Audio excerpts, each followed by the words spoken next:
मैं मौलाना साहब का धन्यवाद देना चाहता हूं कि रोज़ा अफ्तारी के बहाने हम सब लोग यहाँ पर रोज़ा अफ्तारी किए हैं और ये हमारे हिंदुस्तानियत की पहचान है कि हम एक दूसरे के त्योहार पर, एक दूसरे के सेलिब्रेशन में हम लोग शामिल होते हैं। यही हमारे देश की, भारत की हिंदुस्तानियत की पहचान है, जहां हमारी संस्कृति एक दूसरे से मिली जुली है। यही गंगा जमनी तहजीब है। इतने लोग एक साथ धरती पर, अलग अलग सोच, विचार, धर्म, जाति के कहीं धरती पे नहीं रहते होंगे जितने हमारे भारत में रहते हैं। इस तरह के त्योहार, इस तरह के आयोजन, इस तरह के कार्यक्रम हम सबको मिलने जुलने का मौका देते हैं, एक दूसरे से गले मिलने का मौका देते हैं। अभी हम लोग होली मनाए हैं जिसमें गले मिले, कुछ दिनों बाद हम ईद मनाएंगे, फिर गले मिलेंगे। यही हमारे भारत की सबसे बड़ी पहचान है कि जहां हम सब मिलजुल करके एक साथ रहते हैं।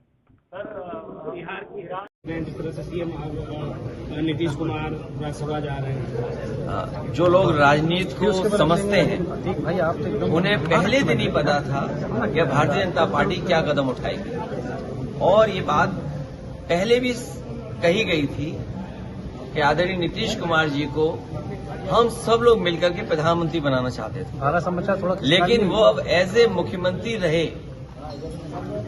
अब वो रिटायर होंगे राज्यसभा मेंबर के रूप में। हम तो चाहते थे कि प्रधानमंत्री के रूप में रिटायर हों, लेकिन अब वो राज्यसभा के मेंबर होकर के ही रिटायर हो जाएंगे। ईरान इसराइल का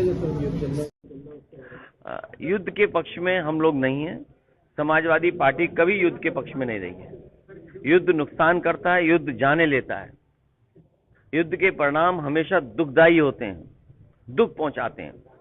युद्ध के पक्ष में हम लोग नहीं हैं। इतनी प्रक्रिया आ चुकी है, मगर अभी तक के बीजेपी के बड़े नेताओं की कोई प्रक्रिया नहीं शोक दिखा रहे, वो अपना हंसी मजाक में लगे। कैसे देखते हैं ये विषय? क्योंकि भारत सरकार पे ज्यादा है, लेकिन जब भारत सरकार ही चुप है तो मजबूरी में विपक्ष के लोगों को अपनी पक्ष रखना पड़ रहा है, जहां भारत सरकार को अपना पक्ष रखना चाहिए। और इतनी कमजोर शायद सरकार कभी किसी ने नहीं देखी होगी।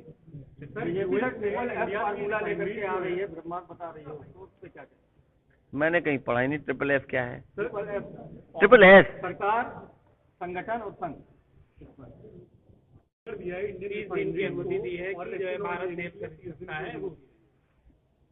देखिए, विदेश नीति पे हमसे चर्चा मत कराओ। विदेश नीति जो दिख रही है वो नहीं है। अंदर ही अंदर कहां हाथ किससे मिले हुए किसी को नहीं पता। और कारोबार से हम लोग जुड़ गए हैं। कितने बड़े पैमाने पे हम कारोबार से जुड़े हैं। चीन से हम कितना कारोबार कर रहे हैं, फ्रांस से हम कितना कारोबार कर रहे हैं, रशिया से हम कारोबार कर रहे हैं, अमेरिका से हम कितना बड़ा कारोबार कर रहे हैं। यूरोप में हम कई देशों से फ्री ट्रेड एग्रीमेंट कर लिए हैं। पड़ोसी देशों से हमारे दूसरे तरह के संबंध हैं। इसलिए विदेश नीति और आर्थिक नीतियां साथ साथ चल रही हैं। तो ये सरकार ने, जो आज है सरकार, इसने भारत देश को उलझा दिया है विदेश नीति में। शास्त्रीय समर्थन कर रहे हैं बनारस में। उन्होंने कहा है कि मैं स्वामी और मुक्तेश्वरानंद के साथ में हूँ, हालांकि 11 मार्च का आमंत्रण नहीं मिला है और एकांतवास से जाऊंगा।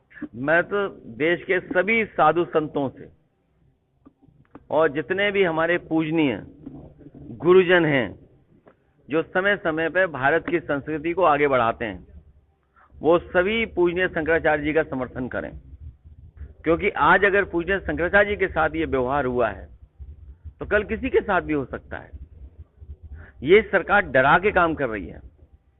ये डरा करके लोगों को अपमानित कर रही है। उनको कितनी पीड़ा हुई होगी जब उन पर झूठे मुकदमे लगे। शायद भारत में पूरा इतिहास उठा करके देख लें आप, कभी किसी शंकराचार्य को इतना अपमानित नहीं होना पड़ा होगा सरकार के माध्यम से।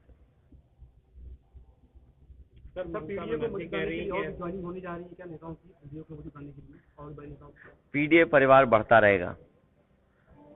जितने जो पीड़ा से बंधे लोग हैं वो सब पीडीए में आ रहे हैं। सर, पश्चिम बंगाल के जो राज्यपाल हैं उन्होंने इस्तीफा दे दिया है, तो कैसे देख रहे हैं? ममता बनर्जी ने भी इस पे बंगाल के चुनाव के बाद और यूपी के चुनाव के बाद ये तो इस्तीफे कम हुए हैं, न जाने कितने इस्तीफे होंगे, देखना। ठीक है सर।